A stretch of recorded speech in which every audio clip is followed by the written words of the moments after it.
Irmãos, abramos novamente nossas Bíblias na primeiro livro de Samuel. 1 Samuel, capítulo 4. E vamos ler do verso 20 ao 22. 1 Samuel, capítulo 4, verso 20. Ao expirar, disseram as mulheres que a assistiam: Não temas, pois tiveste um filho.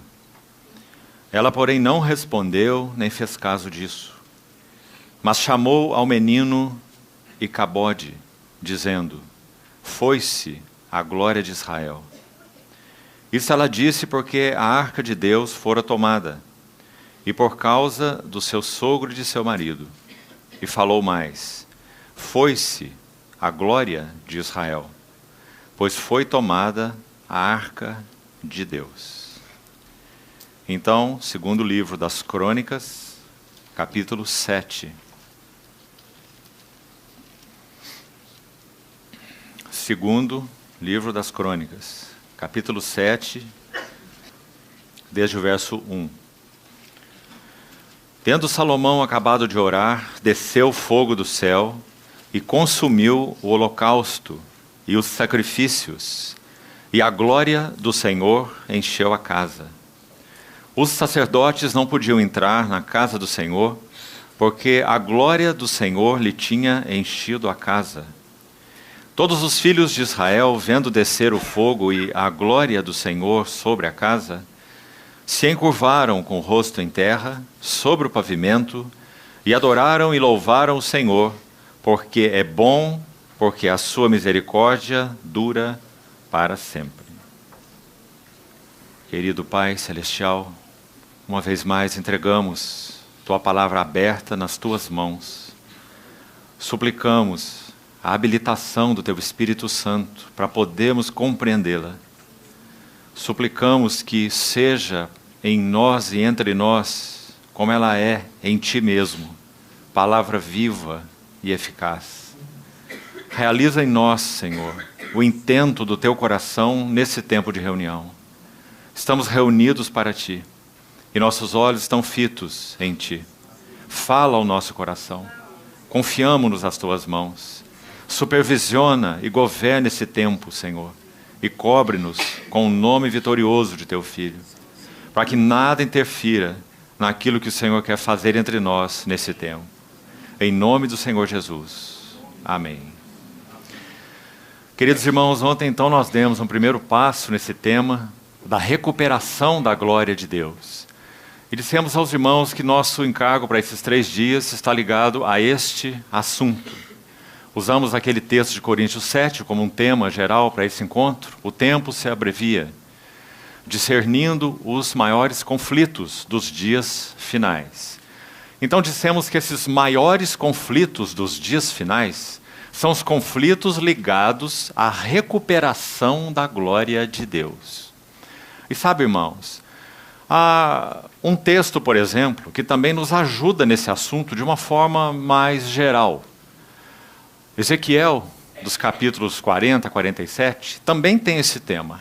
A glória de Deus se retirando do povo e a glória de Deus retornando ao povo, naquela visão do templo de Ezequiel.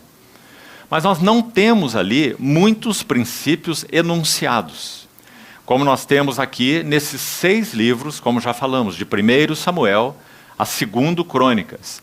Nós temos esse assunto da perda da glória de Deus, está aí, 1 Samuel 4, acabamos de ler. O neto de Eli se chamou Icabode por causa do impacto que sua nora teve quando esse filho foi gerado. Não apenas, como lemos aí, porque seu sogro morreu, seu marido morreu, mas porque, repetido no verso 21 ali, capítulo 4, verso 21 de Samuel, isto ela disse porque foi tomada a glória, a arca de Deus. Então foi-se a glória de Deus, porque foi tomada a arca de Deus. Então aí está a ênfase muito mais do que a morte de Eli e até a morte de seu próprio marido. Então, Samuel inicia com a perda da glória de Deus. Então nós temos aí, contando 1 Samuel e 2 Crônicas, nós temos 6 livros. 2 de Samuel, 2 Reis, 2 Crônicas. E quando nós chegamos ao livro das Crônicas, graças ao Senhor, nós temos o caminho do retorno da glória de Deus. E como falamos ontem, particularmente para os irmãos que não estiveram aqui, nesses 6 livros, nós temos 4 personagens centrais. Nós temos Ana, em primeiro lugar, e Samuel, que na verdade fazem um par. E temos depois Davi e Salomão. Veja, temos aqui mãe e filho, e temos aqui pai e filho. Então nós temos 2 pares que nos ajudam a compreender 4 princípios extremamente fundamentais. Se nós entendemos, em primeiro lugar, que a glória de Deus tem sido perdida no meio do povo de Deus, a não ser que tenhamos outra conclusão, que nós achemos que a igreja está numa condição adequada, que os seus serviços estão funcionando de uma maneira tão ungida e abençoada, que não tem havido carência da palavra de Deus na igreja de Deus nos nossos dias. Eu acho que nós não podemos afirmar nenhuma dessas coisas. Então, infelizmente, o que nós precisamos afirmar é que a glória de Deus tem sido perdida no meio do povo de Deus, o lugar onde ela deveria estar. Mas graças ao Senhor, se fizermos a pergunta, se a glória de Deus foi perdida, ela pode ser recuperada? Graças ao Senhor, nós temos que responder sim. Por causa da bondade, por causa da fidelidade do Senhor ao seu próprio nome, do amor do Senhor ao seu testemunho, à sua glória, aos seus propósitos. Então, é isso que temos ensinado nesses 6 livros. Então, onde nós já vimos, não vamos retornar a isso, temos que seguir, que Ana é o primeiro personagem central. E o que nós aprendemos de Ana são basicamente, na verdade, 2 princípios espirituais, se complementam, né? Então nós vimos ontem essa questão do princípio do encargo ou da carga espiritual pela necessidade de Deus. Os irmãos sabem que nós cristãos podemos, por visão ofuscada, devoção atingida em consequência, nós podemos viver por muitos interesses e em torno de muitas necessidades. Ana, inicialmente, viveu em torno de uma necessidade. E a necessidade era ter um filho. Uma mulher que se sentia excluída, não é? Podemos até dizer, de certa forma, não abençoada, para não dizer amaldiçoada.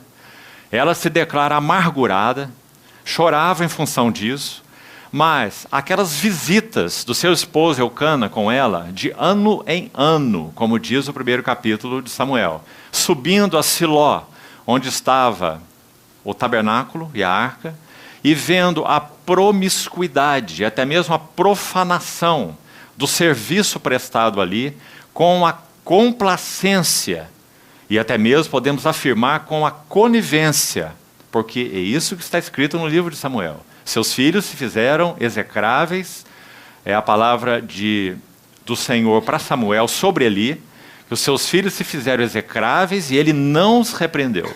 Então havia ali uma complacência, uma conivência, porque Eli mesmo, de certa forma, tirava proveito daquilo que seus filhos faziam.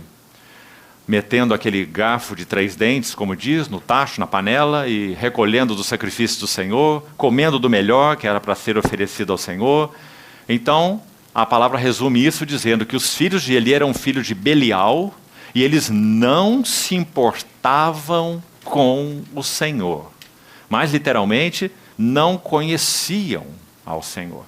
Aqueles que eram responsáveis por ensinar o povo sobre o Senhor, os interesses do Senhor e os caminhos do Senhor e até a palavra do Senhor, não conheciam o Senhor. Como isso é possível? Então nós temos aquele quadro horrível que nós lemos no início do livro de Samuel. Então ali está Ana, chorando pela sua própria necessidade, não nos esqueçamos disso, em primeiro lugar. Assim somos nós, irmãos. Mas, de ano a ano, subindo a Siló. E o que ela viu ali? Ela viu aquele sacerdócio promíscuo e, de alguma maneira, capítulo 1 vai nos deixar isso bem claro por causa da oração e do voto de Ana. Ela apreendeu, assimilou no seu coração a necessidade de Deus, que estava então muito acima da necessidade dela. Então nós temos aquele lindo verso que lemos, se não me engano é o verso 11, né, do primeiro capítulo de Samuel, quando Ana vai fazer um voto, que já explicamos ontem, de maneira alguma, em nenhum sentido, aponta para uma barganha com Deus. Verso 11 de 1 Samuel capítulo 1. Ela diz: se da tua serva te lembrares e de mim não te esqueceres, e me deres um filho varão, ao Senhor o darei por todos os dias da sua vida, e sobre a sua cabeça não passará navalha. Aqui está um versículo central. Ana assimilou a necessidade de Deus. E para não termos que voltar nisso, ontem nós explicamos o que significa necessidade de Deus. Um Deus que em si mesmo não tem necessidades. Ele é glorioso porque é autossatisfeito. Pai, Filho e Espírito Santo. Plenitude, realização, satisfação. Mas porque essa Trindade Santa concebeu um propósito desde a eternidade, então para a realização dos seus propósitos, digamos, Deus passa a ter necessidades, porque Ele determinou que para cumprir os propósitos que Ele estabeleceu, Ele não faria só. Por isso Paulo vai dizer, de Deus nós somos cooperadores. Muitíssimo importante. Então, por causa disso, essa frase tem sentido.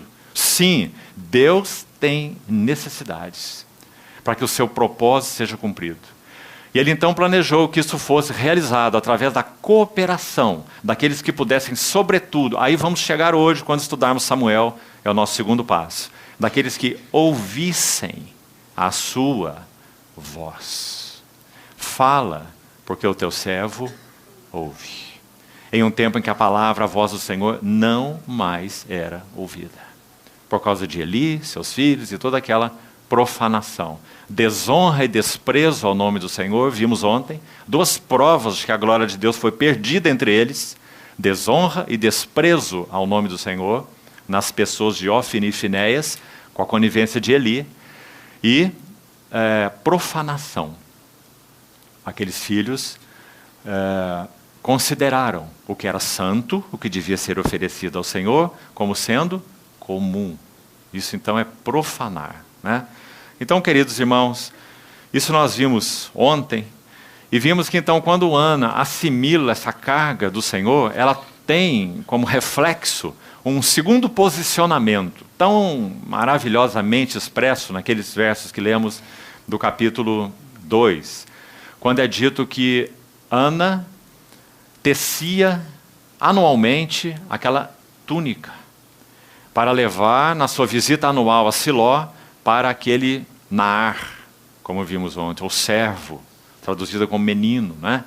Em algumas versões, para suprir a necessidade de Deus.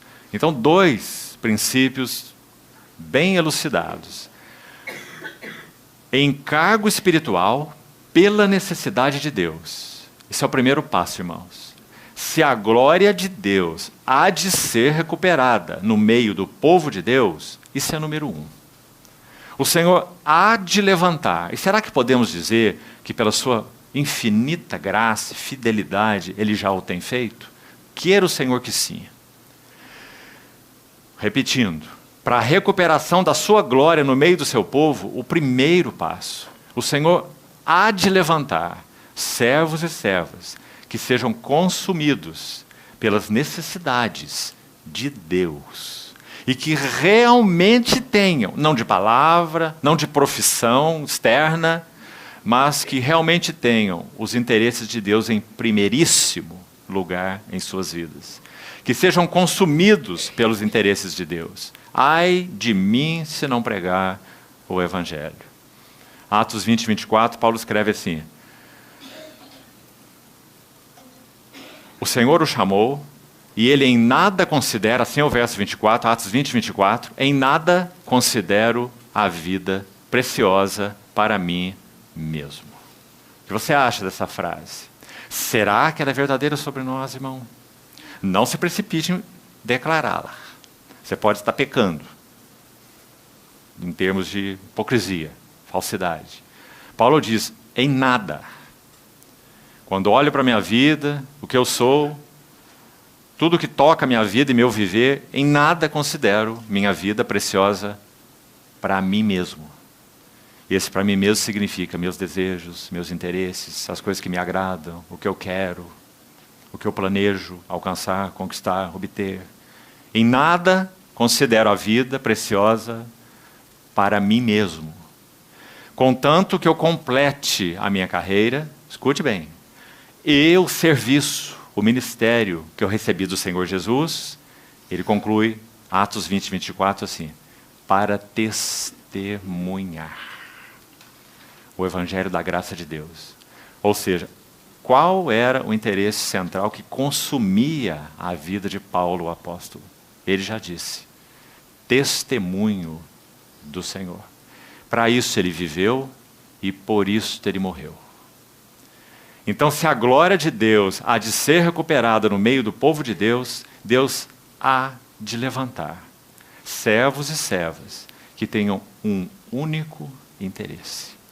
Aprendam a viver nas limitações, aprendam a viver nas privações, aprendam a dizer não para projetos, aprendam a dizer não para planos, aprendam a dizer não para prosperidades. Sabe, amados irmãos, digo sinceramente diante do Senhor, eu gostaria de falar outra palavra para vocês, mas não tem outra palavra para ser falada. Nós temos que pisar nos nossos próprios calos dolorosos. Do contrário, nunca a glória de Deus será recuperada entre nós. Temos que pisar neles, e são esses calos. Temos que admitir que nós temos vivido nossas vidas para nós mesmos. Eu e meus interesses, necessidades, qualquer porta que se abre, nós entramos desesperadamente por elas. Nós consideramos cada porta uma oportunidade. Sei que também já falei em outras ocasiões isso aqui com os irmãos, e quero enfatizar, portas não são oportunidades. Portas são testes. Sabe como o inimigo age, irmão? Deixa eu exemplificar para você. Quando nós estamos passando privações, o inimigo age assim. Deus é bom? Você acha que Deus é bom? Você acha que Deus cuida de você? Você acha que Ele se preocupou com os seus interesses? Você acha que Ele tem cuidado pessoal por você? Olha o que você está passando quando nós sofremos privação. Aí sabe o que acontece quando é o lado oposto? Quando Deus, em sua infinita graça, abençoador como Ele é, o que faz nascer seu sol sobre justos e injustos, e assim sua chuva. Quando Ele nos abençoa aqui, e aí abençoa ali, e aí abençoa acolá, Ele tem prazer em fazer isso. O inimigo está aí de novo. Ele nunca se ausenta de nós. E sabe o que Ele diz? Não é gostoso receber essas bênçãos? Você quer mais? Quer mais um pouco? É fácil? Portas não são oportunidades. Portas são testes. Cada porta que se abre, nós temos que levá-la aos pés do Senhor. Senhor, é tua. O Senhor quer que eu tenha mais, mais e mais? O Senhor quer que eu me envolva agora aqui, agora ali, agora acolá? Acho que todos nós compreendemos essa linguagem, não é? Mas será que nós temos dito não? Essa é a pergunta para nós. Não, não vou. Não, não quero. Não quero mais. Chega, eu estou muito ocupado. Já está demais. Não posso mais, eu preciso de menos. Quantos de nós têm vivido assim? Então, queridos irmãos, se isso não for verdadeiro, nós estamos maculando o testemunho do Senhor. Podemos ser bons cristãos, honestos, bons pais de família, responsáveis, dignos. Pode montar uma lista longa aí. Mas isso significa nada em termos de carga pelo testemunho do Senhor. Podemos viver uma boa vida familiar. A família não é o centro do propósito eterno de Deus, embora muitos achem. Se a minha família está bem, minha esposa está bem, meus filhos estão bem, estão servindo o Senhor, envolvidos com os irmãos, né? Graças a Deus, que maravilha. Eu não podia ser um homem mais abençoado, né? A pergunta do Senhor para nós é a seguinte: mas e minha casa? Sua casa está tão bem por causa dos meus cuidados. E a minha casa? Nós estudamos durante uma das passagens por aqui, em anos passados, Ageu. Você se lembra do livro de Ageu? Uma palavra para os edificadores da casa de Deus. Essa foi a palavra de Ageu. Vós estáis habitando bem numa terra que estava antes aí queimada e destruída, né?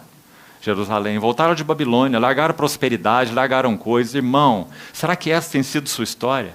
Você já teve tempos melhores com Deus do que tem tido hoje?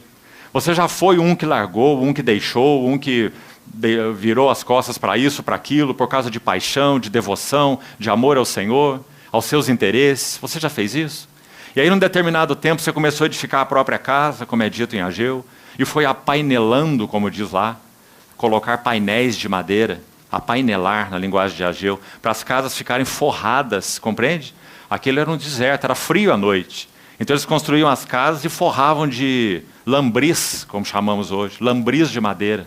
Isso é casa apainelada. Colocavam esses painéis, casa quentinha, gostosa, uma delícia para as famílias. Mas a casa de Deus, minha casa, permanece em ruínas. Essa foi a exortação de Ageu. Então, querido irmão, será que isso ocorreu com alguns de nós? Já tivemos tempos melhores, mais dedicados, mais devotos. Mas aí nossa casa começou a ser edificada, apainelada, gostosinha. Portas foram se abrindo e nós fomos entrando. Oportunidades, promoções, títulos, negócios. E nós entramos neles, casas apaineladas. E então a casa de Deus permanece em ruínas. Amados irmãos, se não atentarmos de novo para as necessidades de Deus, a glória de Deus nunca será recuperada no meio do seu povo. Então, esse foi o assunto ligado a Ana. E Ana não apenas entendeu, assimilou, apreendeu a necessidade de Deus. Nós vimos mais. Nós vimos que Ana compreendeu o princípio da oração e da mordomia. Então, digamos, a falência, o fracasso do testemunho do Senhor atingiu Ana no cerne do seu coração. Você compreende esses 3 primeiros capítulos de Samuel, irmão? Por isso ela diz no verso 11, Senhor, se me deres um filho, se de tua serva me lembrares, ao Senhor o darei, por todos os dias da sua vida. Ora, irmão, se Ana estivesse fazendo uma barganha com Deus, ela é insana. Porque ela teria um filho, mas não teria um filho. Porque o filho nem moraria na cidade dela, ela não cuidaria desse filho, não é? Ela só amamentaria esse filho até desmamar, não é isso? Quanto mais a mãe amamenta, quanto mais vínculo, mais amor ela tem pelo seu filhinho. Aqui estamos cheios de mamães. Então ela amamentou seu filhinho Samuel, o dom de Deus, e até desmamá-lo. E quando ele desmamou, ela entregou. O que será que Ana compreendeu? Você lembra o final do capítulo 1? Nós não tivemos tempo ontem para tantos detalhes. Quando ela vai encontrar Eli com o filho Samuel desmamado, ela diz assim, por este menino, Naar, que também significa servo. Por esse servo orava eu. E o Senhor concedeu o desejo do meu coração. Agora eu o trago como devolvido ao Senhor. Sabe o que significa a palavra devolvido lá, naquele texto? Concedido mediante solicitação. Compreendeu? Ana entregou o menino servo, que foi concedido, foi entregue, nesse caso, devolvido, mediante solicitação. Quem solicitou Samuel para Ana? O Senhor. Quanto às necessidades de Ana, Ana necessitava de um filho. Quanto às necessidades de Deus, Deus necessitava de um profeta. Oh, amados irmãos, será que temos compreendido a necessidade de Deus nos nossos dias? Será que a casa de Deus necessita de mais profetas? Acho que eu também já disse para você.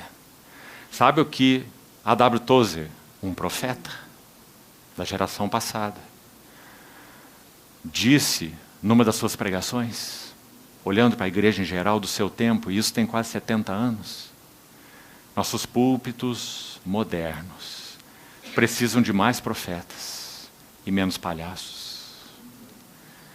Pessoas que se envolviam com entreter o povo. Será que isso é verdadeiro nos nossos dias?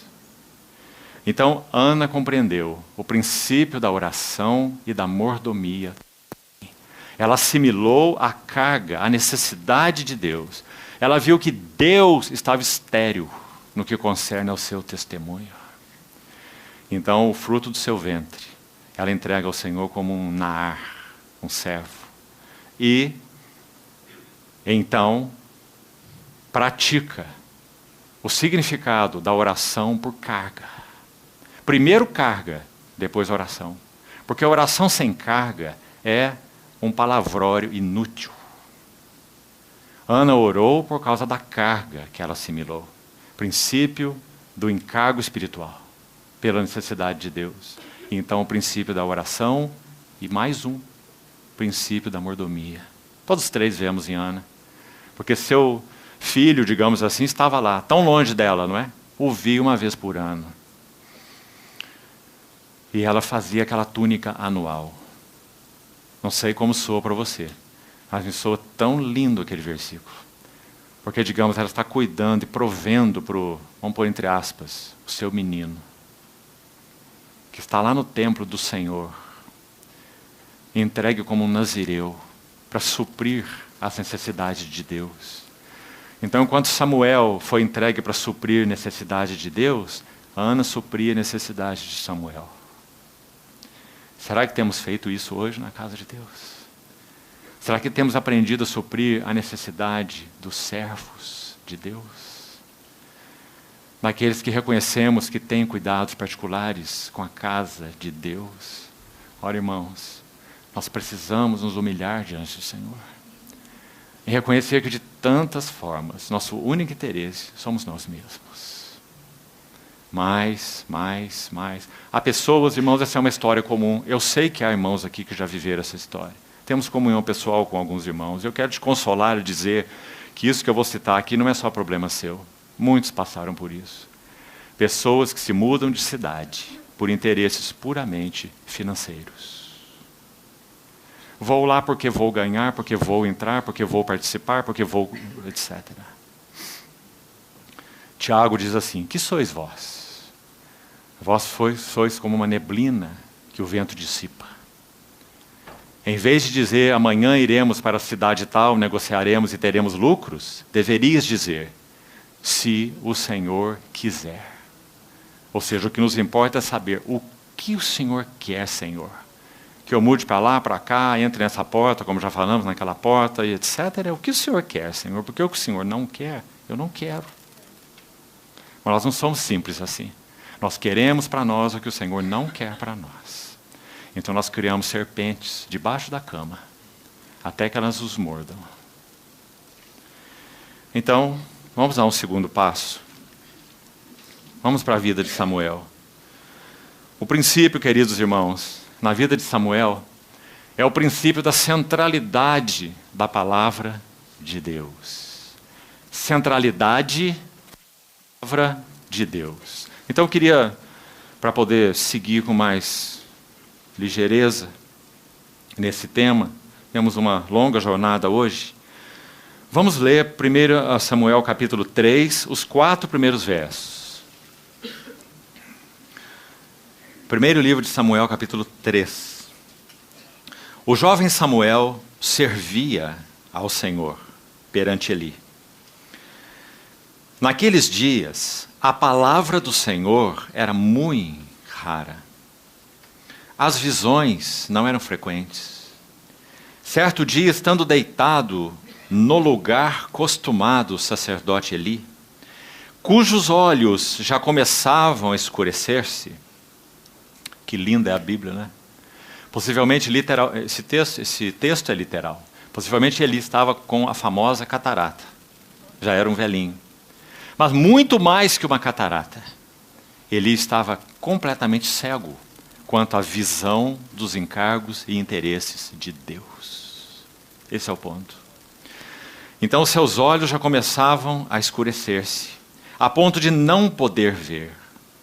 E tendo-se deitado também Samuel, temos 2 deitados aqui. Um está deitado no seu lugar costumado, olha o verso 2. Podemos dizer que o sacerdócio de Eli era algo tão vicioso, era algo tão sem realidade, significado nenhum diante do Senhor, que cada noite era a mesma coisa para Eli. seus filhos fazendo o que faziam, profanação, Eli tirando proveito disso de alguma maneira. Chegava à noite, ele ia lá para sua caminha, o seu lugar acostumado, mas agora tem alguém, verso 3, que, tendo-se deitado também Samuel no templo do Senhor. Então agora havia alguém que estava ligado aos interesses do testemunho do Senhor, do templo do Senhor, em que estava a arca. Você acha que essas coisas são colocadas aí sem sentido? Está mostrando onde estava ligado o coração de Samuel. Ele ia para o seu lugar, mas Samuel para o templo onde estava a arca, a glória do Senhor. E o templo fala do testemunho do Senhor. E aqui temos mais uma frase. Antes que a lâmpada de Deus se apagasse. Que frase mais curiosa é essa, irmão? Já tentei estudá-la de todas as formas. E sabe que conclusão eu chego? De novo, é literal. Está se referindo àquela luz que era apagada para eles dormirem ali. Mas, de novo, o sentido espiritual é muito interessante. Porque lâmpada na Bíblia fala de testemunho. E a lâmpada de Deus realmente estava se apagando. Por causa do Eli e por causa dos 2 filhos profanos. Então, antes que a lâmpada de Deus se apagasse, porque Deus tem compromisso com seus propósitos, com seus interesses. Ele zela pelo seu testemunho, por sua palavra, por aquilo que ele concebeu no seu coração. Então, nós temos o verso 4. Antes que essa lâmpada se apagasse, o Senhor chamou o menino. Samuel, Samuel. E este respondeu, eis-me aqui. Então o que vamos fazer com esses 4 versos? Se nós falamos ontem, abordando Ana, que a necessidade de Deus se vinculou ao coração de Ana, então nós fazemos uma pergunta para obtermos as respostas nesses 4 versículos. E a pergunta é, quais são, então, as necessidades de Deus? Deus tem necessidades, o coração de Ana se ligou a essas necessidades, ela refletiu essas necessidades em termos de carga espiritual, na sua oração e na sua mordomia, como já explicamos, tudo isso. Então, afinal de contas, quais são as necessidades de Deus? Irmão, aqui está uma resposta tripla. Vamos examiná-la juntos? Primeira necessidade de Deus, número 1. Recuperação da sua palavra viva e revelada. Onde está isso aqui? Olha lá o verso 1. Naqueles dias, a palavra do Senhor era muito rara. Irmão, pense comigo, e tire aí suas próprias conclusões. Você não é obrigado a concordar comigo. Então pense diante do Senhor. Vamos olhar a igreja de modo geral. Será que de modo geral, como palavra em si, palavra mesmo, a Bíblia, as doutrinas, a palavra, será que a igreja de Deus tem estado carente da palavra nesse sentido? Acho que não. Acho que não, sinceramente. Acho que de modo geral falando, é claro que há situações aqui ou ali onde a Bíblia é usada em cultos 15 minutos, né? Certamente há, você conhece e eu também. Mas olhando de modo geral a igreja de Deus ainda se alimenta dessa Bíblia, a palavra escrita, não é? Então o que estava faltando nos dias de Eli? Fazendo uma analogia, o que estava faltando nos dias de Esdras? Quando Esdras estava com aquele povo ainda na Babilônia, a primeira leva de cativos já tinha vindo com Zorobabel e Josué, mas Esdras ainda estava na Babilônia. Naquela condição corrompida, mas Esdras havia disposto o seu coração, isso é Esdras 7:10, um homem na Babilônia, Esdras, na Babilônia, não em Jerusalém, veja aí, ele havia disposto o seu coração para buscar a lei do Senhor, buscar a palavra do Senhor, cumpri-la, que significa obedecê-la, não adianta buscá-la e não obedecê-la, não é? Então buscar a lei do Senhor, cumpri-la e ensinar em Israel. Esse foi o ministério de Esdras. Agora, a Bíblia estava lá. É dito na história, você pode estudar e vai ver, que Esdras, ele fundou na Babilônia a ordem dos escribas. E o que os escribas faziam? Eram mestres da lei e copistas da lei. Então, dentro da Babilônia já havia a ordem dos escribas, não é? Ou seja, a palavra já estava lá, por causa do zelo de Esdras. Mas, irmão, veja bem, não tinha nenhum efeito nos corações deles. Mas quando Esdras volta para Jerusalém, com a segunda leva de cativos, isso vai estar registrado em Números 8. Acho que você se lembra. Quando eles se reuniram na porta das águas. A figura tão bonita. E é dito a Esdras, é solicitado que Esdras traga a palavra para ser lida diante do povo. E você lembra o que aconteceu, não é? Eles choravam ouvindo as palavras da lei. Eles se curvaram e adoraram o Senhor. Eles ficaram lendo desde a alva até o meio-dia. São mais ou menos 6 horas de leitura da Bíblia. Mas você compreende? Não é uma leitura sem sentido. Não é? Vamos ler esse livro. Esse é o livro da lei. Eu recuperei lá na Babilônia. Não é? E estou aqui com essa ordem de escribas dedicados à Bíblia. Muito mais que isso. Esdras falou a palavra, e aqueles que estavam ali naquele púlpito, como é dito, que foi montado para isso, de tal forma que diz, todo o povo chorava ouvindo as palavras da lei. Ou seja, agora sim, a palavra de Deus tinha impacto no coração deles. Irmãos, é isso que carecemos de recuperar nos nossos dias.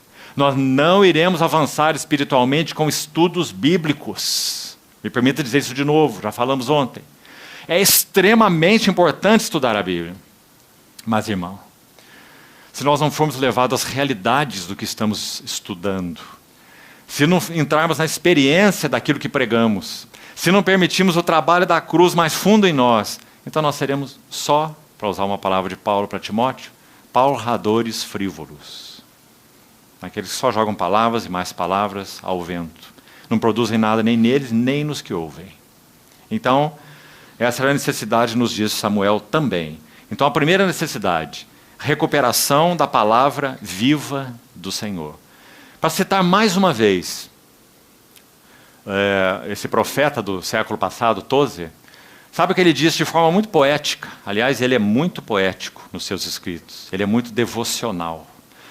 E uma das coisas que ele disse foi o seguinte: se a palavra de Deus que ouvimos, seja ela como for, lendo um livro cristão na sua casa e meditando, lendo a Bíblia, ouvindo a palavra do Senhor numa reunião, compartilhando com alguém, qualquer nível, se a palavra de Deus que ouvimos não passa pelo filtro de lágrimas dos nossos olhos, tem pouco valor para o nosso coração. O que ele quis dizer com isso? Será que ele está pregando emocionalismo, irmão? Você acha? Tozer está dizendo, se a palavra que ouvimos não impacta o nosso coração, e quando impacta o nosso coração, irmão, é inegável. Acontece alguma coisa aqui também. Porque impactou o nosso coração. Não foi apenas um alimento para a nossa mente. Nunca vi ninguém chorar numa aula de física. Você já viu?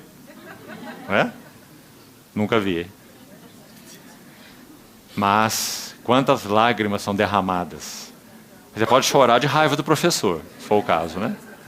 Mas quantas lágrimas são derramadas quando o Senhor fala aos nossos corações? Não é? Neemias 8, acabamos de citar. Eles estavam lendo as Escrituras e todo o povo chorava, ouvindo as palavras da lei. Eles tiveram até que dizer, olha, parem, não pranteiem, não chorem. A alegria do Senhor é a vossa força. Lembra-se? Neemias 8. Sabe por que disseram isso? Eles estão dizendo assim, vocês estão expressando um profundo arrependimento. A palavra estava perdida e o coração de vocês perdido também. Agora a palavra foi recuperada no seu poder, vida, impacto. E vocês estão curvados, prostrados, adorando o Senhor porque ouviram a palavra. Então agora, vocês podem se alegrar. Porque se vocês estão assim, Deus está alegre. E a alegria do Senhor é a vossa força. Qual era a alegria do Senhor? Arrependimento deles, do coração deles. Irmão, será que o Senhor tem se alegrado conosco? Nós temos nos arrependido diante do Senhor dos nossos caminhos, projetos, independências, de nos desvincularmos dos interesses de Deus e entrarmos de peito aberto nos nossos interesses. Me permita repetir isso, irmão, porque isso tem enlaçado, tem jogado famílias no nada, tem acabado com a devoção de servos que antes eram fiéis, porque eles foram respondendo a mais aqui, mais ali, mais lá. Compreende? Avanços, seja no mundo aí intelectual, os PhDs que não terminam nunca, não é? Ou seja em nível financeiro, mais projeto, mais envolvimento, mais coisa, mais negócio, mais portas. Não estou dando conta, não é? Expressão comum entre nós, povo do Senhor. Estou na correria. Um cristão falar isso é quase indecente, não é? Estou na correria. Sabe, irmão, sabe o que um dos salmos dizem? Que não adianta nós corrermos atrás de pão que penosamente granjeamos. Não está falando para você ser ocioso, não. Porque a Bíblia também diz que aquele que não quer trabalhar, que também não coma. Não é? A Bíblia é muito equilibrada. Mas diz que nós sejamos cuidadosos nesse correr atrás do pão, esse pão que nós granjeamos penosamente. Porque aos seus amados ele o dá enquanto dorme. Deixa eu te dizer uma coisa. Nós devíamos aprender a dormir mais.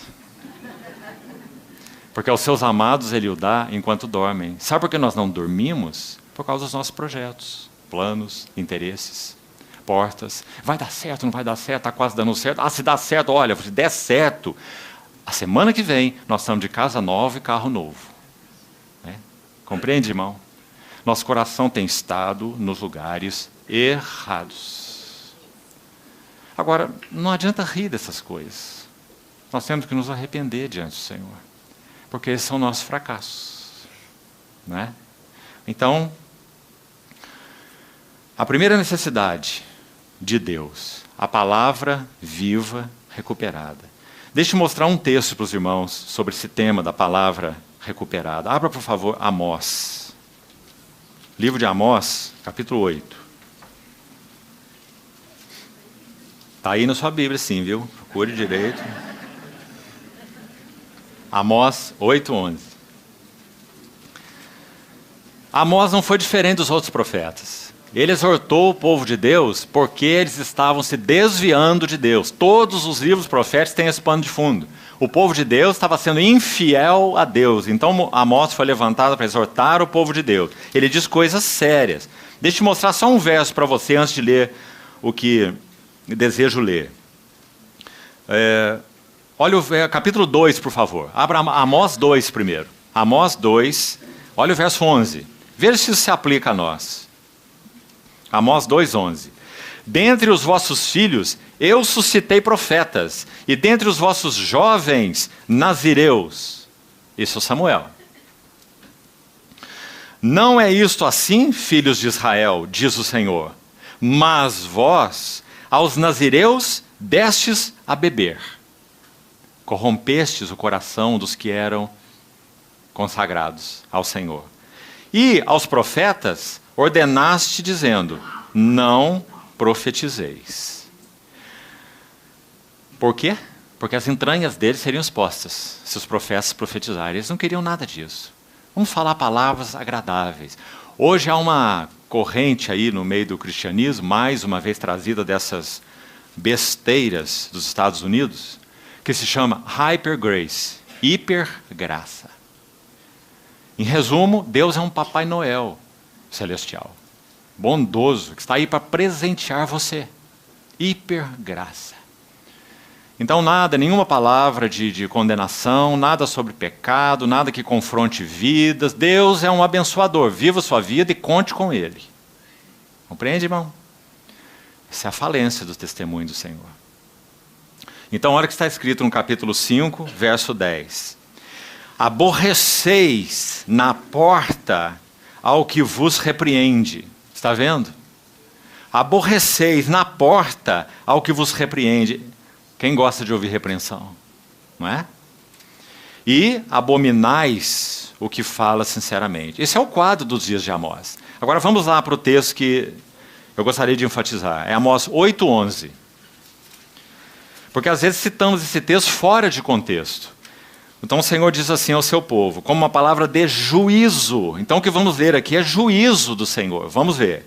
Eis que vem dias, diz o Senhor Deus, em que enviarei fome sobre a terra, não de pão, nem sede de água, mas de ouvir as palavras do Senhor. Entendeu o contexto? Ele está dizendo, vocês desprezam a minha palavra. Todo aquele que vos repreende, vocês não querem ouvir. Todo aquele que fala sinceramente não interessa a vocês. Vocês não querem que mexa com o status quo de vocês. Com o ninho, com o conforto, com os projetos, com os planos. Vocês não querem, né? Então eu enviarei um juízo. Vocês terão fome, mas não é de água. Terão, não de pão. Terão sede, mas não é de água. Mas de ouvir palavras do Senhor. Porque eu vou retirar minhas palavras do meio de vocês. Juízo de Deus. Então, irmão, de novo, busque uma conclusão sobre isso que falamos. Será que o povo de Deus hoje, então, nesse sentido, agora, tem tido carência das palavras do Senhor? Sim, tem tido. O Senhor tem julgado, sim, a sua casa, porque não há nenhum interesse em que nós ouçamos aquilo que realmente vem do Senhor. Nós queremos ouvir cantigas de ninar, e que ninguém mexa com os nossos projetos, com o que nós somos.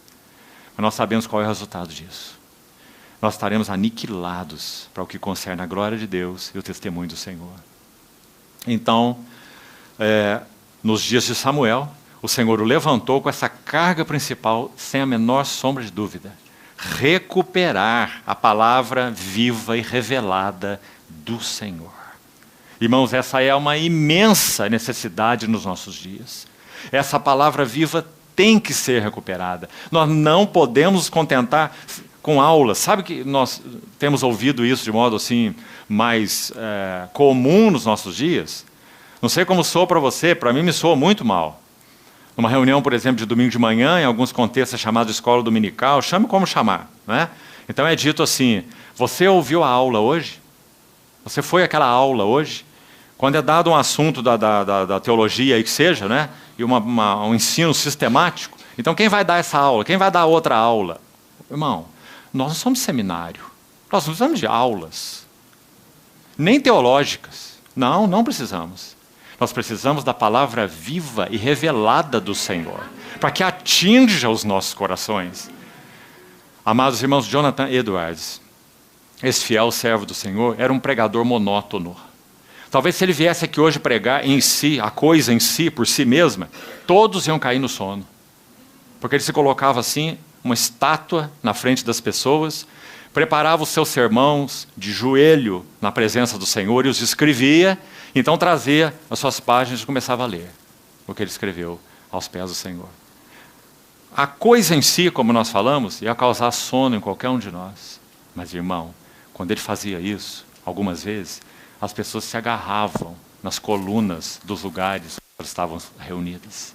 E elas diziam, Senhor, tem piedade de mim, tem piedade de nós. Durante aquele período grande despertamento evangélico do século XVIII. Será que nós não carecemos de mais disso nos nossos dias, amados irmãos? É claro que carecemos. Que o Senhor encontre de novo servos que se disponham para isso. Dizer, Senhor, não me interessa nada. Não me interessa a minha profissão, não me interessa meus projetos, não me interessa nada. Quero responder de todo o coração, nessa vida tão limitada, tão pequena. Se você já tem 50, irmão, se você já tem 60, irmão, quantos anos mais você vai viver? Ah, queridos irmãos, escutamos de homens de 55 anos, de 60 anos, dizendo assim, eu tenho só mais 15 anos aí, a perspectiva, só mais 20. Então sabe o que muitos fazem? Ah, me cansei dessa mulher, vou procurar uma mulher mais jovem. Ah, vou fazer as viagens que eu nunca fiz na minha vida. Estou aposentado, agora vou viajar, conhecer o mundo. Só tenho mais 15 anos, 20 anos. Irmãos, essa é a nossa geração cristã que nós vivemos. Que o Senhor tenha misericórdia de nós. Que a palavra de Deus seja recuperada nos nossos dias. 1934 a 1938, 5 anos. A Índia, um país paupérrimo. 1934 a 38, uma pobreza absoluta. Bhagat Singh, filho de um algodoeiro na Índia. Então, esse homem era um dos pouquíssimos na Índia que tinha prosperidade financeira. Bhagat Singh era um hindu, filho desse algodoeiro. E ele passou uma longa história, não vou contar aqui toda a história, a linda história, até que o Senhor o encontrou. E quando o Senhor o encontrou, ele compreendeu a necessidade de Deus. Ele então abandonou uma carreira de engenharia mecânica. Ele fez uma especialização na Inglaterra. A Índia era colônia da Inglaterra. E ele fez uma especialização na área dele, um homem inteligente, preparado. E quando o Senhor o encontrou, ele compreendeu a necessidade de Deus na Índia. E ele abandonou tudo. Exerceu o seu serviço ao Senhor, junto com alguns cooperadores. E quando ele estava para partir, haviam sido estabelecidas na Índia mais de 10.000 assembleias locais. De norte a sul. 10.000 assembleias locais. Eles recebiam missionários americanos e também canadenses na Índia. Eles enviaram missionários para vários lugares. E num determinado tempo, Bhagat Singh fez uma visita aos Estados Unidos. E foi feita uma pergunta para ele. O que você acha dos nossos missionários na Índia? Veja a pergunta que fizeram. Bhagat Singh estava em uma visita aos Estados Unidos. O que você acha dos nossos missionários na Índia? Sabe o que ele disse? Nós não precisamos mais dos seus missionários. Quando eles vão até nós, eles dependem de promoções e patrocínios. Nós, na Índia, aprendemos a contar apenas com o Senhor Jesus e descobrimos que Ele é suficiente. Os vossos missionários vão até nós e pregam mensagens olhando os seus relógios. 40 minutos eles têm que parar. Nós, na Índia, nos reunimos em campos abertos em torno de 8.000 a 10.000 pessoas durante 4 a 6 horas, adorando o Senhor e compartilhando a sua palavra. Então ele diz, não precisamos mais dos seus missionários. Amados irmãos, será que o Senhor não tem desejo de que nós, antes que Ele venha, experimentemos nos nossos contextos uma realidade assim? Mas se haveremos de experimentar o que o Senhor aguarda? O Senhor aguarda Samuel, ou Samuéis. Fala que o teu servo ouve. O Senhor aguarda Anas, que gemam, não por suas necessidades pessoais, mas Anas, que gemam pela necessidade de Deus. Do contrário, a glória de Deus não será recuperada entre nós. Então, esse é o primeiro princípio sobre Samuel, a centralidade da palavra de Deus. Quero ler mais um texto para os irmãos, para nos encorajar nessa noite. Certamente você já ouviu falar de George Whitefield, ou Whitefield, certamente. Viveu na mesma época que Jonathan Edwards. Um nos Estados Unidos, o outro na Inglaterra. Alguém escreveu, muita coisa foi escrita sobre George Whitefield. Um servo de Deus magnífico. Sua devoção, sua entrega, sua unção. Então, alguém escreveu um pequeno texto sobre ele que eu queria ler para você, para o seu encorajamento. Escute só. Um relato da vida e da devoção de George Whitefield. Um pregador americano chamado Samuel Davis. Veja, então, ele era um pregador. Isso é importante você perceber aí. Americano. Samuel Davis. Ele viajou para a Inglaterra. E durante essa viagem, ele passou por uma tempestade horrível. Ele diz que por várias vezes nessa travessia, eles achavam que realmente seria o fim. Ali ele iria partir para o Senhor, eles iriam naufragar. O que aconteceu foi que eles não naufragaram. E ele chegou então até o continente europeu, foi à Inglaterra e foi ouvir George Whitefield pregar. Ele também era um pregador. Então ele faz um pequeno relato do que aconteceu naquela noite. Simples, muito interessante. Acho que o que você está esperando aí não é exatamente o que você vai ouvir. Então, escute o relato dele. Logo ficou claro para mim que o senhor Whitefield devia ter tido uma semana excepcionalmente ocupada, pois era óbvio que ele não teve tempo de preparar bem o seu sermão. Do ponto de vista da construção, da boa ordem de pensamento, era muito deficiente e defeituoso. Então um pregador está avaliando outro pregador. Finalmente ele diz, era um sermão muito pobre. Agora escute. Mas a unção que o assistiu foi tal que eu me arriscaria, muitas vezes, aos rigores de um naufrágio no Atlântico, para estar ali e ficar debaixo da sua benigna influência. Maravilhoso, não é? Ficar debaixo da sua benigna influência. Irmãos, nós carecemos de mais George Whitefields nos nossos dias, para que o Senhor possa cumprir o seu propósito e trazer sua glória de novo para o meio de nós. Nos levar a amar sua palavra, a amar a Ele mesmo, a viver dele, a viver para Ele. Colocar aqui família, profissão, coisas, estudo, como anexos em nossas vidas. E tudo isso, de certa forma, cooperando, ou de todas as formas, cooperando para o centro, que é esse chamado que temos, de viver dele, de viver para Ele. Ah, irmãos, as rodas têm girado fora de eixo, porque nós temos colocado outras coisas no centro, às vezes a própria família. Há cristãos que pensam assim: eu sou um homem de família, eu dedico minha vida para a família, e tenho meus cursos domésticos, e procuro criar meus filhos no Senhor. Muito bom, meu irmão, é tudo que a Bíblia orienta. Mas o Senhor está interessado em algo mais do que a minha família e a tua família. Ele está interessado na sua família. Minha casa permanece em ruínas.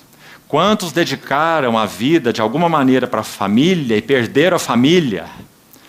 Porque o centro do nosso chamamento não é a família, é Cristo. Nós queremos edificar nossas famílias para Cristo, então Cristo tem que ser o centro. Se a família for o centro, nós perdemos nossas famílias. Quantas lições duras, às vezes, temos que aprender para chegar a essa conclusão.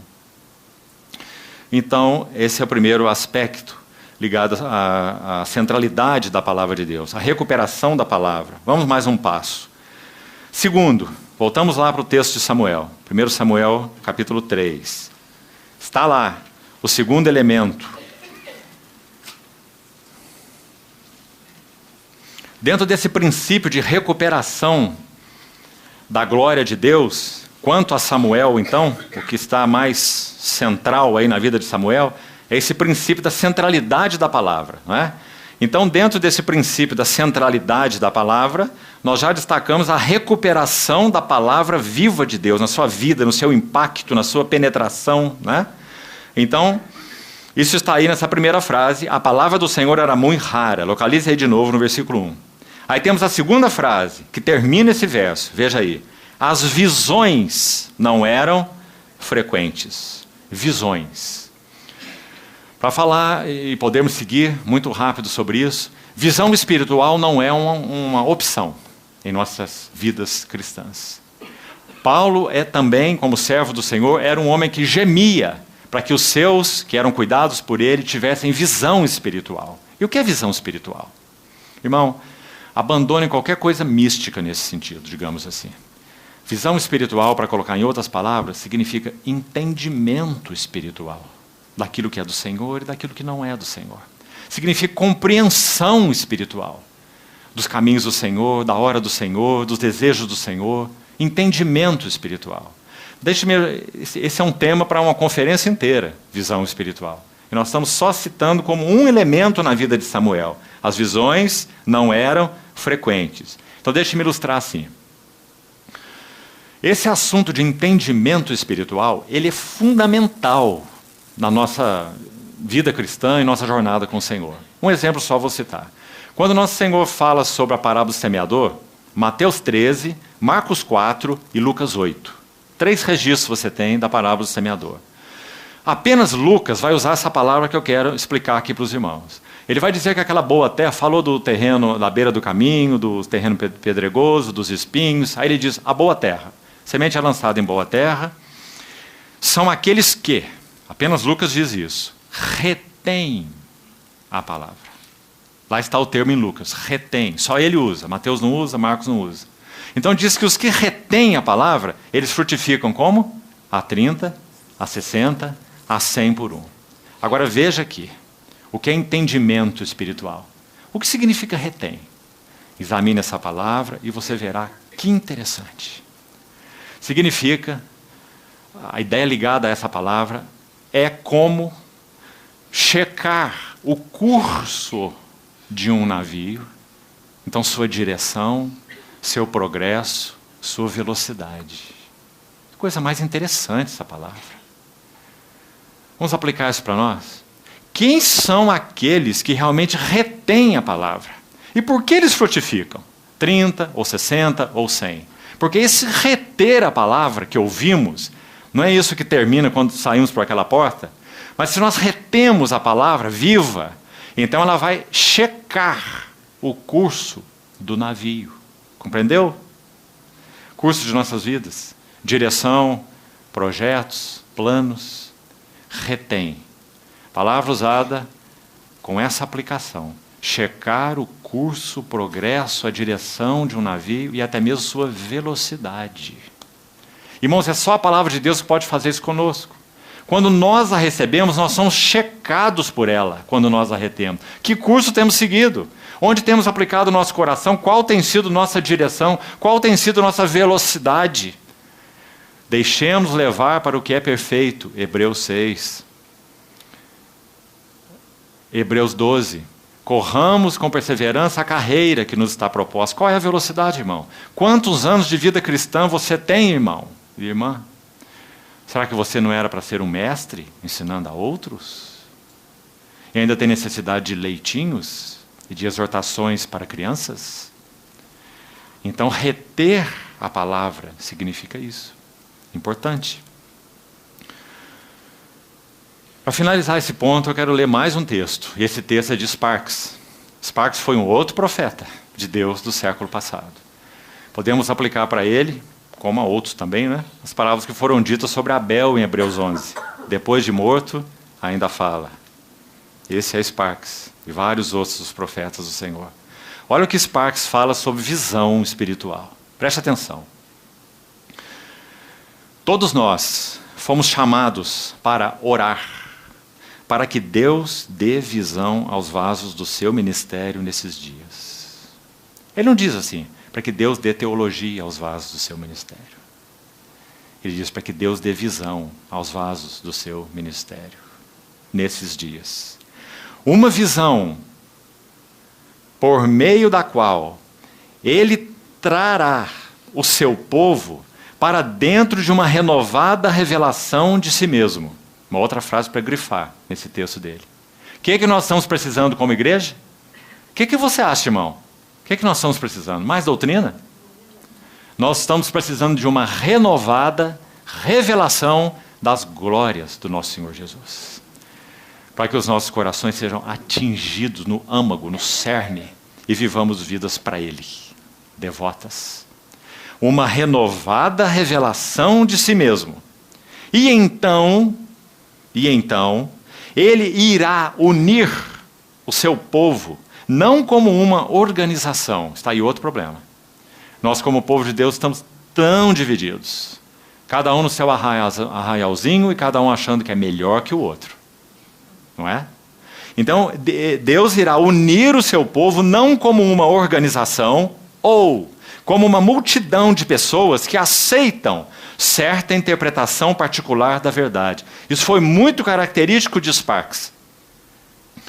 Pessoas falar contra isso. Pessoas que aceitam certa interpretação particular da verdade. Por isso dão os nomes a si mesmos. Nós somos este, nós somos aquele, nós somos isso. Os ismos. Não é? Porque eles aderiram a alguma interpretação particular da verdade. Não é evidente, irmão? Então ele diz que somente uma revelação renovada do Senhor Jesus fará com que nós não vivamos como aqueles que estão centrados em torno de uma interpretação particular da verdade, mas centrados em torno dele mesmo, o único Senhor. E nem centrados em uma organização. Veja as palavras dele. E aí ele continua. Mas Deus irá uni-los por causa dessa renovada revelação de si mesmo, do Senhor Jesus, ao seu povo. Então ele irá uni-los por laços espirituais. Aí está. Não é compatibilidade de doutrinas. Então eu penso como você. Você também é um pré-milenista. Então nós temos algo em comum. Né? Você também acha que os vencedores vão ser arrebatados primeiro, os outros depois? Então nós podemos ter comunhão. Não é assim que nós somos, a maioria das vezes? Você é seguidor daquele ismo lá, ou daquele ista daqui? Então também nós podemos ter comunhão. Então, uni-los pelos laços espirituais. Por quê? Esse porquê que é muito bonito no texto dele. Por que essas pessoas podem experimentar isso? Ver o Senhor de forma nova, serem unidos por laços espirituais, porque quiseram, é o que o nosso irmão diz. Então depende de mim e de você. É uma interação com o nosso Senhor. Você pode não querer, irmão. Eles quiseram ver o Senhor de forma nova ou renovada. Quiseram. Então aqui nós temos pergunta para nós. Nós queremos ver o Senhor de forma nova? E tudo o que estamos pedindo, ele prossegue, é que haja um ministrar tal de Cristo nesse mundo, pela revelação do Espírito Santo, que tudo que não seja Cristo seja retirado. Oh, irmão, tem muita coisa que não é Cristo no meio do povo de Deus. No serviço, nos relacionamentos, na pregação, no culto. Tudo que não seja Cristo seja retirado. E que o seu povo seja unido ao seu próprio Senhor. E ele conclui assim: e se eles estiverem assim unidos a Ele, eles unidos a Ele, então haverá unidade entre eles, e as divisões cessarão. Graças ao Senhor. Nós não temos desejo que as divisões cessem, irmão. Ter comunhão com os nossos irmãos, em torno de Cristo e só de Cristo. As belezas dele, as glórias dele, o vigor dele, a graça dele, a bondade dele, os propósitos dele, os interesses dele. Independente de eu penso o quê, penso o quê e penso o quê. Né? Então, esse é o segundo elemento na vida de Samuel. Visões não eram frequentes. Não havia entendimento espiritual dos caminhos do Senhor. O curso não foi checado, eles não permitiam. Eli e os seus filhos não permitiram. Né? E o último, é dito aqui, antes que a lâmpada de Deus se apagasse. Já falamos que isso se refere ao testemunho do Senhor. Então está Samuel aí deitado no templo do Senhor, onde estava a arca, antes que a lâmpada de Deus se apagasse. Agora, para concluir sobre Samuel, nós estamos terminando. 2 destaques para concluirmos. Mais, além desses 3 aspectos aí que já citamos, dos versos 1 a 3. Né? Mais um aspecto, está no verso 10. Então veio o Senhor ali, e ali esteve. Então veio o Senhor, e ali esteve. E chamou como das outras vezes, dizendo: Samuel, Samuel. Este respondeu e disse: fala, porque o teu servo ouve. Então nós já comentamos um pouco sobre esse ouvir, né? Citando aí essa parábola do semeador na linguagem de Lucas. Os que retêm a palavra, ouvem. É muito interessante aquela parábola. Todos ouvem. Quando você olha a interpretação da semente que caiu à beira do caminho, diz: são os que ouvem a palavra, não é? Mas o inimigo arrebata do coração. A que caiu no solo rochoso são os que ouvem a palavra, recebem com alegria, mas tem pouca raiz. Então tem pouca duração. A que caiu entre os espinhos são os que ouvem a palavra. Você vai ver o ouve em todos eles. Mas o único ouve que frutifica é a que caiu em boa terra. Não é? Então você vê, irmão. A pergunta fica para nós. Como nós temos ouvido a palavra? Como? Ouvido como beira do caminho? Ouvido com solo rochoso? Ouvido com espinhos? Cuidados do mundo, fascinação das riquezas. Lembra dos espinhos? Sufocam a palavra. Se não me engano é Lucas mesmo que usa também, só Lucas, essa expressão aqui, olha. Os seus frutos não chegam a amadurecer. Irmão, ouve a palavra, mas os espinhos sufocam e os frutos não chegam a amadurecer. Ou seja, cuidados do mundo, fascinação das riquezas, deleites da vida e demais ambições condenam a nossa vida espiritual a uma eterna infância. Quer que eu repita isso? Cuidados do mundo, deleites da vida, fascinação das riquezas e demais ambições. 4. Porque se você ler Mateus 13, Marcos 4 e Lucas 8, você vai ter todos esses elementos combinados. Cuidados do mundo, fascinação das riquezas, deleites da vida e demais ambições. Esses são os espinhos que sufocam a palavra que nós ouvimos, e os frutos não chegam a amadurecer. Nos condenam a uma eterna infância espiritual. É sério ou não? Então que o Senhor nos ajude a tratar com isso, irmão, a podar os espinhos, para que não fiquemos bebês e o propósito de Deus possa ser cumprido em nós. E o último elemento sobre Samuel, capítulo 7. 1 Samuel, você veja que todos os versos que estamos lendo, estamos focando o ministério de Samuel. Capítulo 7, muito, muito importante. Vamos ler os versos de 2 a 4.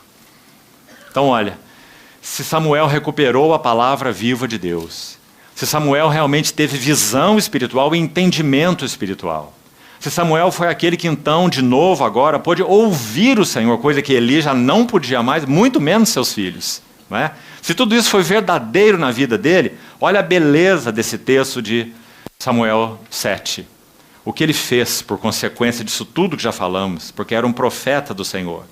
É dito, sucedeu desde aquele dia que a arca ficou em Kiriat Jearim, e tantos dias se passaram que chegaram a 20 anos, e toda a casa de Israel dirigia lamentações ao Senhor.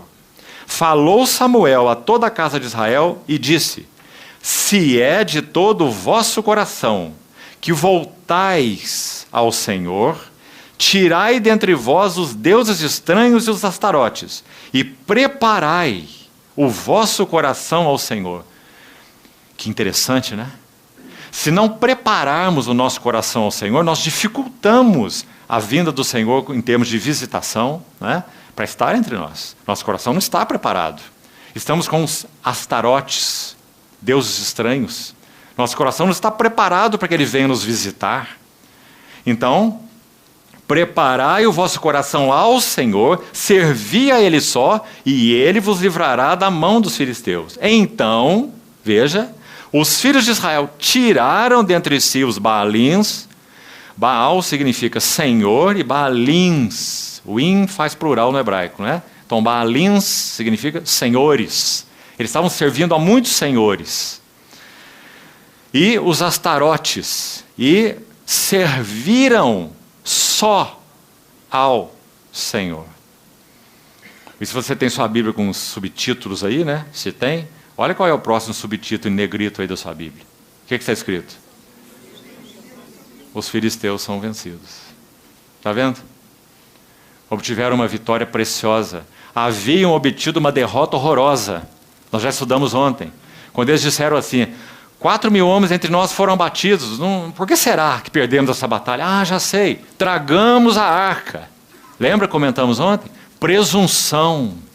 Tragamos a arca como se fosse um poder místico, né? E vamos batalhar com a arca entre nós. De novo foram derrotados e a arca de Deus foi roubada. E foi-se a glória de Israel por causa de presunção. Admitir que é automático, irmãos.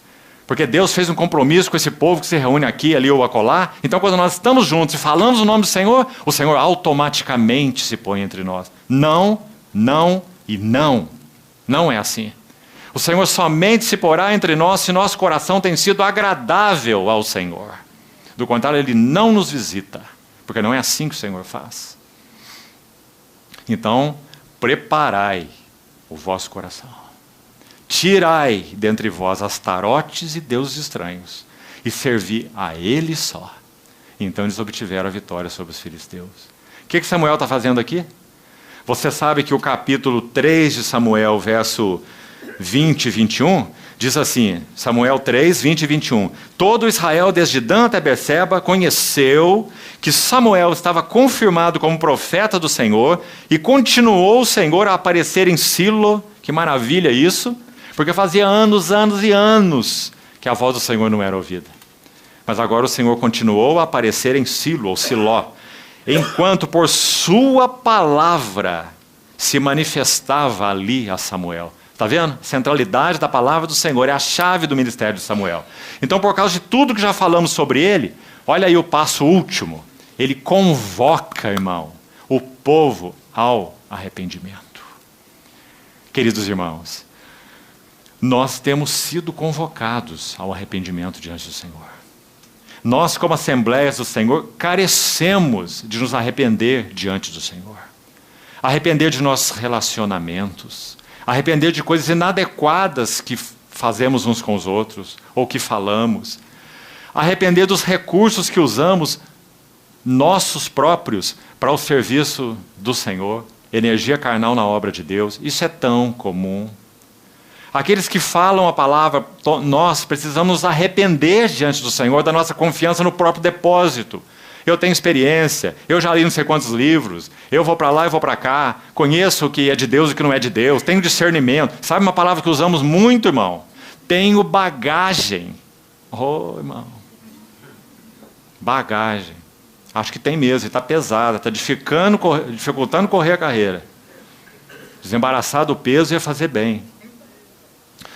Se confiarmos em nossa bagagem, nós somos servos inúteis. Porque se o Espírito Santo a cada passo não vivificar o depósito é inútil.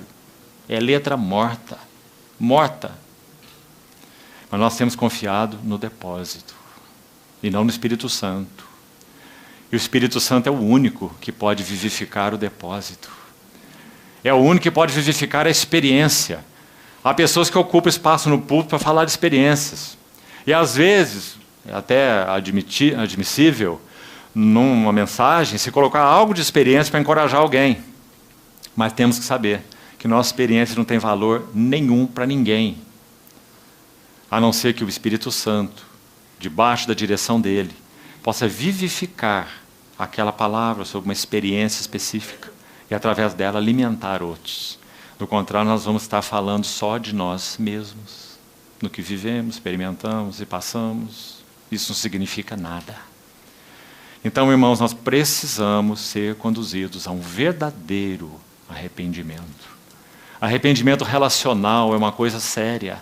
Os irmãos se lembram que há algum tempo, acho que foi a vez passada que estivemos juntos, nós compartilhamos um pouco sobre Coríntios 13. Você se lembra? Coríntios 13. Amados irmãos, quantos pecados relacionais nós cometemos. Como precisamos ser convocados pelo Senhor e respondermos a essa convocação para arrependimento. Como nós suspeitamos mal uns dos outros. Lembra quando estudamos Coríntios? O amor não suspeita mal.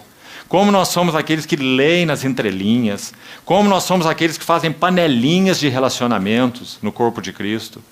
Não significa que você não pode ter uma afinidade maior com um determinado irmão ou casal, ou seja o que for, isso é normal. Mas não é normal que nós excluamos outros, que nós alimentemos preferências. Como nós lemos em entrelinhas e falamos em entrelinhas com os outros, são ervas daninhas no meio do povo de Deus. E nós ficamos cultivando essas ervas daninhas. E o resultado é a quebra da comunhão.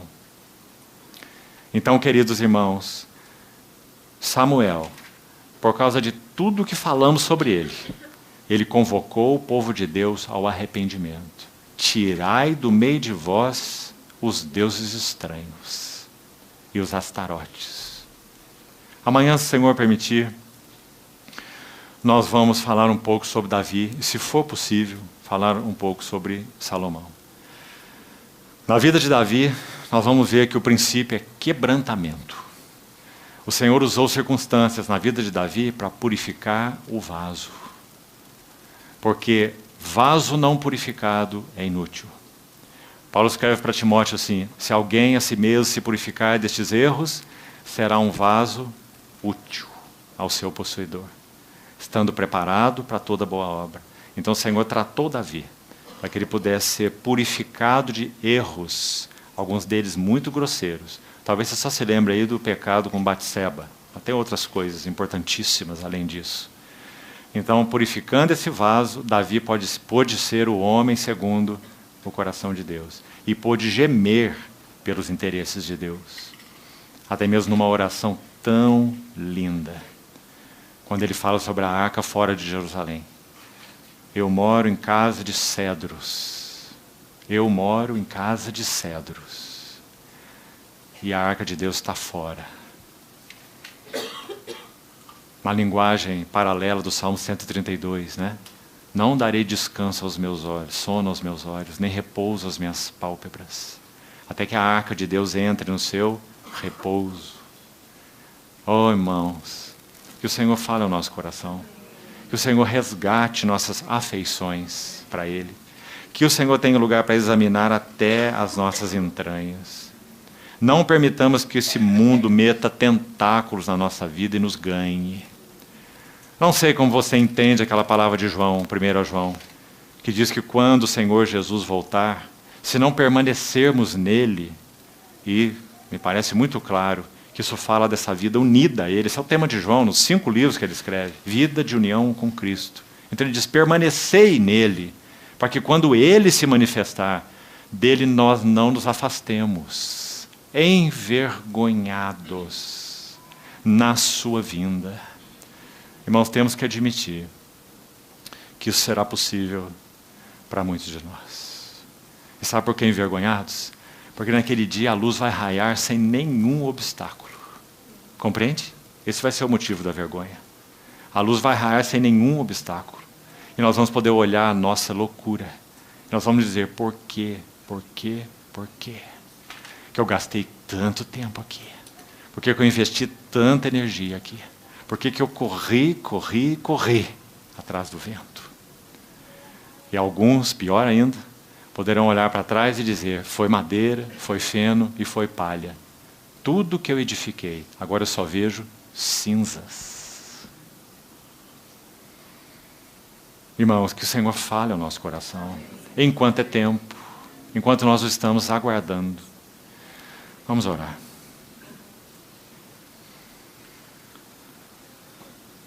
Obrigado, Senhor, por tua fiel misericórdia para conosco, por tua paciência e longanimidade.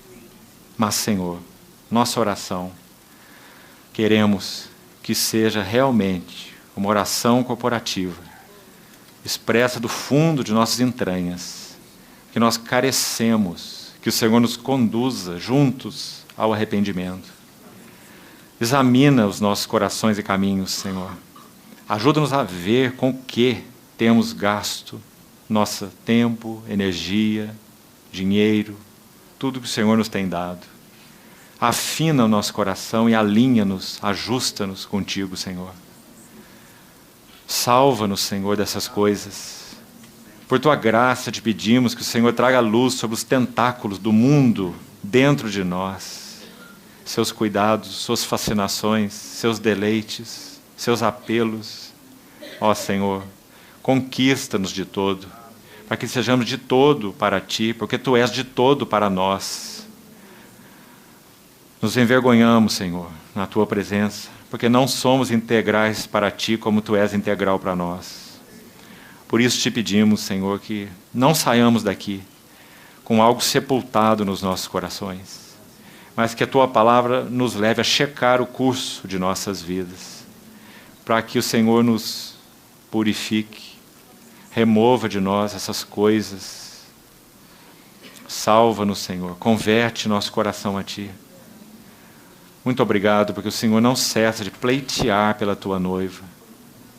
Louvamos-te, agradecemos-te, queremos ouvir Tua voz e responder integralmente a ela, não resistir nos nossos corações, não procrastinar, Senhor. Ó Senhor, tem misericórdia.